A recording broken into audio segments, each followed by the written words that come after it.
one thing we're doing right now that increases the risk of world war is that our policies are driving Russia further into China's hands. And in order to have a world war, what you need is at least two different superpowers, neither of whom can obviously prevail in victory over another one. I think that the U.S. vis-a-vis China alone, or the U.S. vis-a-vis Russia alone, actually is objectively going to be stronger than each alone. But if Russia and China are allied, as we're forcing them to be, and I'll explain how, then they could arguably outmatch the United States, because Russia has nuclear capacity ahead of that of the U.S. Russia has hypersonic missile capabilities ahead of the U.S. What is hypersonic missile? Travel faster than the speed of sound, carrying potential nuclear loads that could hit the United States. China's naval capacity is arguably ahead of that of the United States, and we then depend on China's economy for our modern way of life. And so China and Russia are already in an alliance with one another, but we're driving Russia further into China's hands. How? By isolating Russia economically, so they need more China. If we've cut off the West, they need to actually depend on China economically. How? We're arming Ukraine to the teeth to fight Russia. That's why China's arming Ukraine. That's why China's then arming Russia. Again, driving them further into China's hands militarily.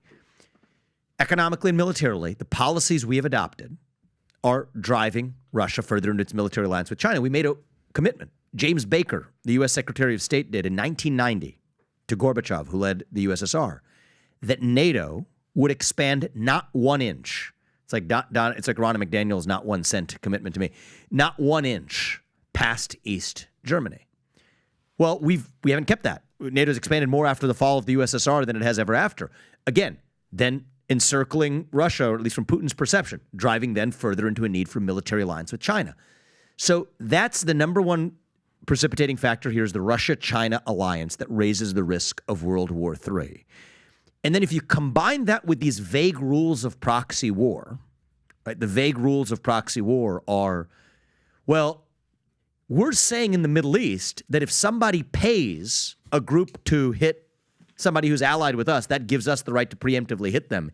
If we do that and act on that, that automatically is then Russia's justification for doing the same in return to us. And then if I'm U.S. president, I have to stick to my principle, because if you hit us, I will hit you back 10 times harder, whoever you are, and I will always keep that. Well, then we hit Russia 10 times harder than they hit us. That's World War right there, allied with China. And by the way, the wild card in all of this is you have nuclear weapons involved. We had the first nuclear non-proliferation agreement that's absent.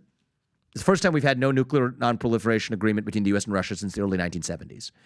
And then China's sitting here when we're wearing thin in Ukraine and the Middle East to go after Taiwan, which is in our vital interest. So again, here I've done something that no other presidential candidate has. I'm clear.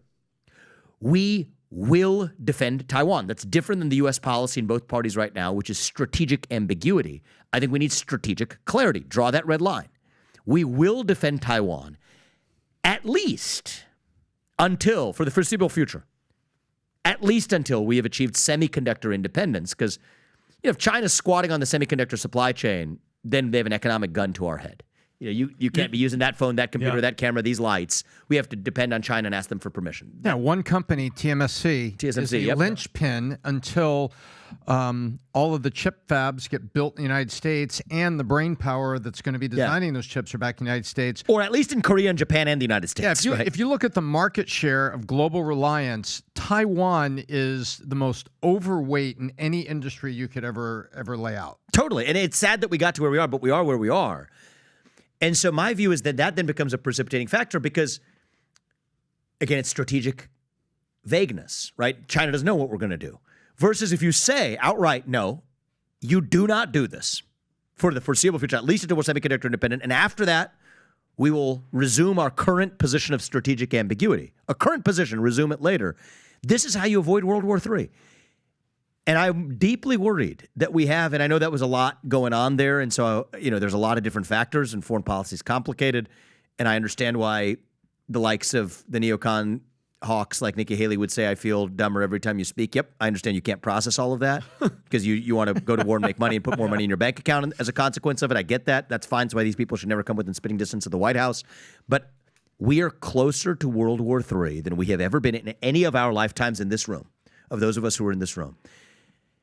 And I think that requires a president who at least states that as a commitment and has a clear vision of how to do it. And Vivek, funny that it's not funny, but you were talking right when you said China, Russia, and that alliance. Just 2 days ago, Putin met with the senior Chinese general, and they're hailing ties of growing military ties. Yep. That was just 2 days ago. And they're doing joint military exercises off the coast of Alaska. Right now, they're doing that. It's literally, this is, people here in this country, we have been lulled into submission. So if everything I said isn't scary enough, let me just say one more thing to wake people up. World War III is scary, but I want to now put a fine point on this. This is not hyperbole. If Russia and China are in a military alliance with each other and we enter World War III, I want people to understand what that means. That means the United States of America, as we know it, could cease to exist. Okay, we're with two nuclear allied superpowers. I want people to understand this.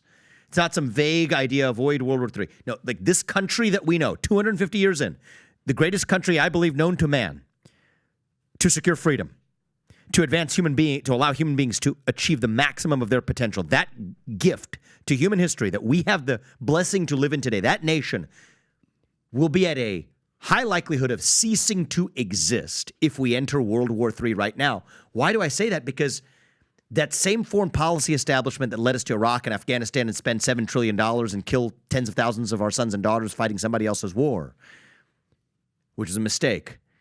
And I don't want that Dick Cheney ghost of the past to come retake over the Republican Party like they're trying to with the Nikki Haley's of the world who are doing it now. That same foreign policy establishment, as they were doing those things, failed to protect the borders of this country, failed on cyber defenses, completely missing, failed on, and I want people to understand this, with a country like Iran could hit us with a super EMP, an electromagnetic pulse attack. What does that mean? It takes out our electric grid in a matter of days. You could have millions of Americans impoverished instantly if our electric grid is taken out.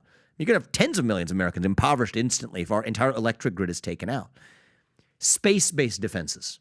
Russia and China both have space-based offensive capabilities. We have neither meaningful space-based offensive or defensive capabilities when it comes to space-based nuclear capabilities. So cyber, super EMP, space, border, missile defenses, all missing. So our homeland is as vulnerable as we have been in a long time. Russia has actually been accumulating nuclear weapons at a much faster pace, way faster pace than the United States. Hypersonic missiles that beat old, outdated missile defense systems. Against this backdrop, do you really want to march your way to World War III? It's bad enough to say I want to send $200 billion of our taxpayer money so that some Ukrainian mid-level kleptocrat can buy a bigger house, because that's what's been going on so far. Well, we're $34 trillion in the hole over here. Bad enough here. And that's all bad enough. But that's not even the biggest risk here. The biggest risk is at a moment where we're bankrupt, where we have no industrial capacity in the United States, and the foundation of war is absolutely economics, and we have the economic backbone not to fight this war right now from an industrial capacity standpoint. But our own homeland is as porous and vulnerable as it is. And so there's a reason why younger people do not like the idea of going to war, right? The young people who are disaffected from politics, you want to pay attention right now? It's going to be a gun over your shoulder while you're sitting in some trench, dying in a World War III, or at worst even somebody else's war that gets us there along the way, if you put the people in charge in either party, right? It used to be that we would have one party on one side and one party on the other side of this issue. Now there's another factor domestically that could increase the risk of World War III. It's not like you have a Democrat party that's against a pro-war Republican party or a pro-American interest Republican party that's against wars that the Democrat party's pushing. We also live in a moment now where even as we're having this election and tug of war between two parties and, you know, who's going to defeat Joe Biden, and Ronna McDaniel talking about defeating Joe Biden to deflect from her own failures as a leader here, it's all a deflection because both parties agree on the pro-war agenda right now. That is another danger that increases the risk of World War III. And they say the most dangerous ideas in Washington are the bipartisan ones. Well, this is the most dangerous idea of our generation. And I think that the policies that they're advancing of arming Ukraine and otherwise to the teeth, driving Russia further into China's hands, yes, our own policymakers are driving us into World War III, where the risk of doing so is at the highest point it's ever been in our life, and at a moment where we could very well lose it, which means our nation ceases to exist. And there isn't a single person in either political party laying that out for the American people, who will be left holding the bag, suffering and possibly dying as a result of it. And the worst part about this is the Nikki Haley's of the world. I mean, she'll send our own sons and daughters to go die so she can buy a bigger house, just like that Ukrainian kleptocrat. That's corrupt, and I think that needs to end. So if you like this clip and you want to watch another one, click right here. And if you want to watch the entire podcast, click right here.